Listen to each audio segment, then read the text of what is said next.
శ్రీకాకుళం జిల్లాకు సంబంధించి గ్రామ వార్డు మహిళా సంరక్షణ కార్యదర్శులు జిఎంఎస్కేస్ ఎవరైతే ఉన్నారో వాళ్ళకి సంబంధించి ఒక రివ్యూ మీటింగ్ తీసుకోవడం జరిగింది.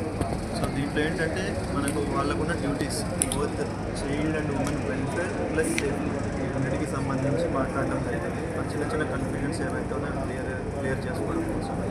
ఇది కాకుండా మనకు అప్కమింగ్ స్థానిక సంస్థల ఎన్నికలు ఏవైతే ఉన్నాయో లోకల్ బాడీ ఎలక్షన్స్ దానికి సంబంధించి గ్రౌండ్ లెవెల్లో ఉన్న విఆర్ఓస్ కావచ్చు, జిఎంఎస్కే కావచ్చు, అలానే మన అడాప్షన్ కేసెస్ పోలీస్ స్టేషన్ నుంచి కావచ్చు, సచివాలయం స్టాఫ్ వీళ్ళందరూ చాలా ఇంపార్టెంట్. సో దానికి సంబంధించి పోలీస్ తోటి ఎలా కోఆర్డినేషన్ చేసుకోవాలి, ఆ ఇన్ఫర్మేషన్ ముందుగానే అక్కడ మనకి ప్రాబ్లమాటిక్ విలేజెస్ని ఐడెంటిఫై చేయడం, ప్రాబ్లమాటిక్ పోలింగ్ స్టేషన్స్ని ఐడెంటిఫై చేయడం, ప్రాబ్లమాటిక్ పర్సన్స్ని ఐడెంటిఫై చేయడం, దానిపైన ఏంటి ఆ ఇన్ఫర్మేషన్ తెచ్చుకున్న తర్వాత మనకు చట్టపరంగా పోలీస్ వైపు నుంచి ఏం యాక్షన్ తీసుకోవాలన్న దానిపైన వర్కౌట్ చేయడం గురించి ఈరోజు మాట్లాడుకోవడం జరిగింది. మళ్ళీ ఫర్దర్గా మిగతా 2 సబ్జెక్ట్స్ కూడా కంప్లీట్ చేసి డిస్ట్రిక్ట్ లెవెల్లో కూడా మళ్ళీ మీటింగ్ తీసుకోవడం జరుగుతుంది. సో మోస్ట్లీ మనకు కపుల్ ఆఫ్ మంత్స్లో 1-2 నెలలు